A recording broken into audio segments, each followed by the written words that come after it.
Hello! For this video, we will answer the sample problem. The question is, the heat of combustion of urea at 25 degrees Celsius is 631,660 joules per mole. When the products are carbon dioxide, water, and nitrogen gas, what is the heat of formation for urea at the standard state? Okay. The first thing that we need to do is to write the balance chemical reaction. Since we are given the heat of combustion of urea, let's write the reaction for the combustion of urea.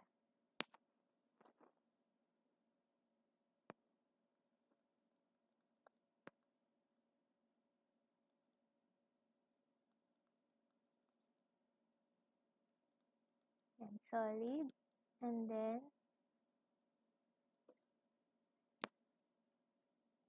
for combustion, we add by oxygen, and then the products are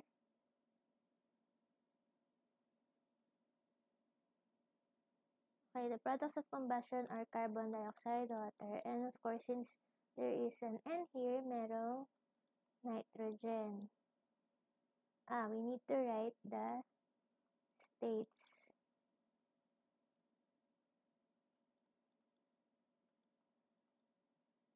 Okay. So, yan.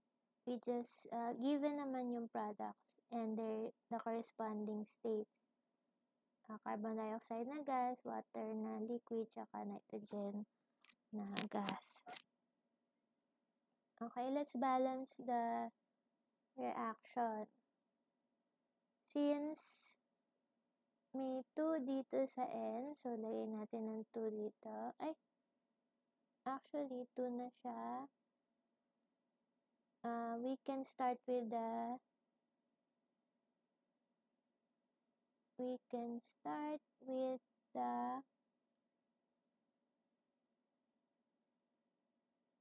yung H. Okay, we start with the H. So, dito may 4 na H. Yan. So, kailangan ng another 2 dito. Okay, let's try that. Yan. Okay. And then, let's balance the O. So, meron dito ilang O? 4 na O.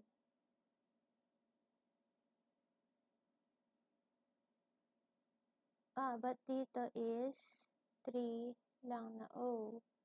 So, kailangan ng 3/2 dito. Okay? Balance na ba? Let's see. Kasi dito, yung N, dalawa. Okay, so 2 each. Yung H ay 4. Yung C ay isa. Ayan, okay. So, balance na siya.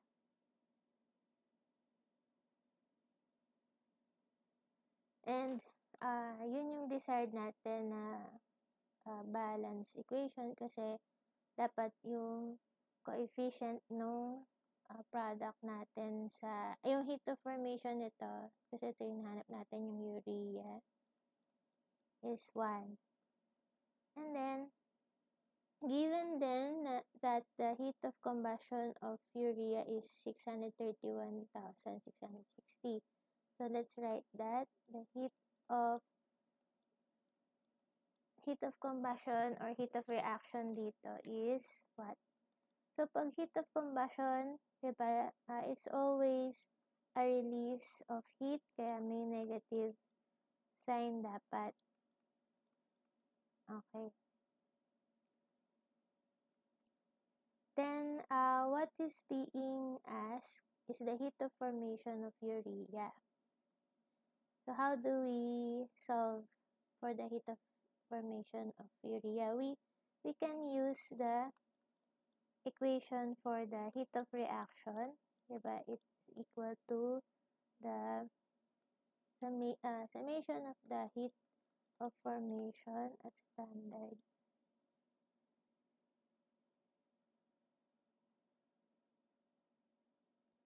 Of the products, standard state of the products minus the summation of the heat of formation at 298 of the reactants. Okay? So further expanding this equation, specifying yung products and reactants. Ano ba yung mga products dito? Diba? It's the CO2, H2O, and N2 for this reaction. So, let's write that. CO2 na gas. Of course, we have to consider yung kailangan natin lagay yung number of moles. So, lagyan natin dito ng number of moles.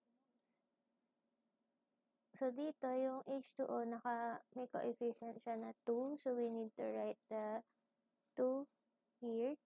So, heat of formation of water, okay, na liquid, plus delta H ng heat of formation ng N2 na gas. But we know that the heat of formation of an element is 0, kaya 0 yan. So, minus the heat of formation at 298 of urea.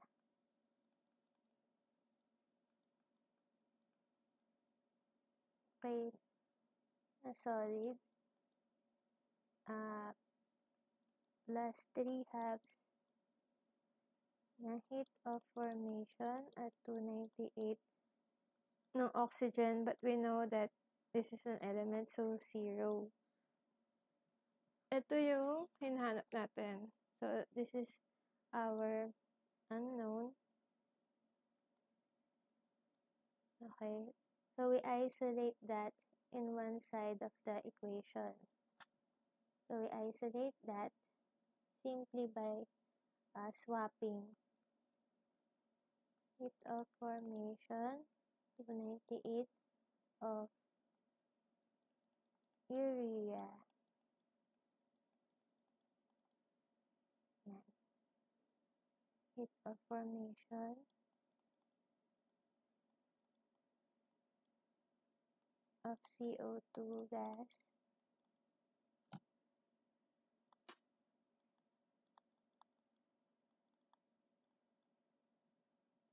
of H2O liquid minus the heat of the reaction. Okay, so ang ginawa lang, in-isolate lang natin sa isang side of equation yung unknown natin. Okay, so we need the information.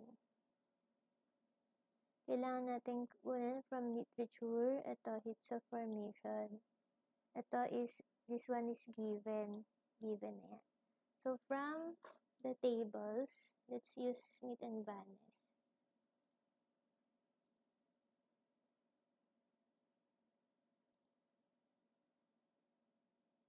Ito siya.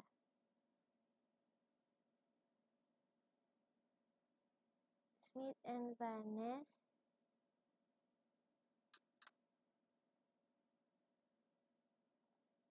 Let's find the heat of formation for carbon dioxide and water.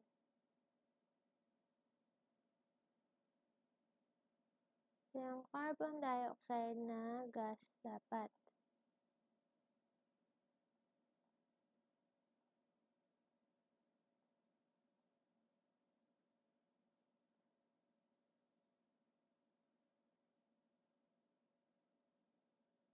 Ito. So, this one, gas. So, this is what we need. Ito. Sulat natin. doon sa equation na mismo. Sulat natin sa equation itself. Okay. Negative, since negative kasi siya, negative 393 joules per mole.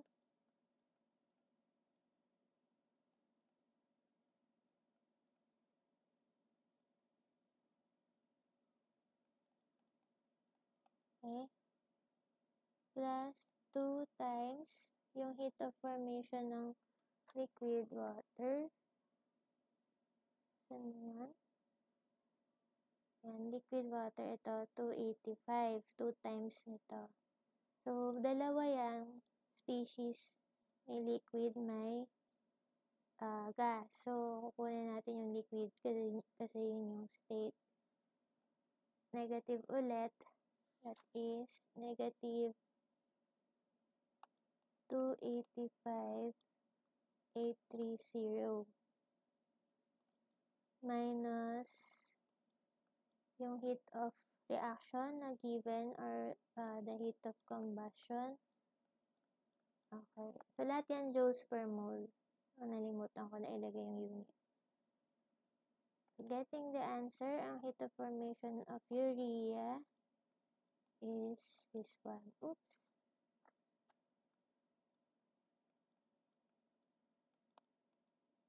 Joules per mole. Negative 333,509 joules per mole. So, yun yung method kung paano nyo makuha yung heat of formation using the heat of combustion na information. Kasi nga, known na yung heats of formation ng CO2 and H2O. Yan, kaya masasolve nyo na yung heat of formation nung species made up of carbon, hydrogen, oxygen. Yan. Like urea. May isa pang method, yung sa book naman. This is yung solution manual ng Smith and Van Ness. So, pwede nyo rin gamitin ito, yung mag-add kayo ng reactions. So, ganun din actually siya. So, ang ginawa is, sinulat yung heat of formation reaction sinulat yung formation reaction ng water and formation reaction ng carbon dioxide. Then, the given heat of nangyari, so kanina kasi yung combustion reaction is pabaliktad yung direction. So, yung opposite direction, of course, naging positive na yung heat of reaction. And then, kinancel yung mga same na, like for example, ito, it appears, diba, it appears,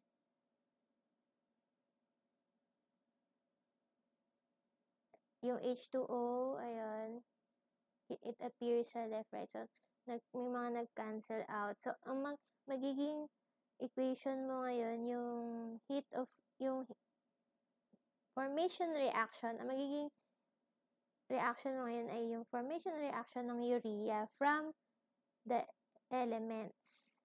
Ayun. So, from the elements na hydrogen, carbon, oxygen. Yun. Tapos, of course, kailangan mo i-add mo yung heat of reaction ng kada step na yan.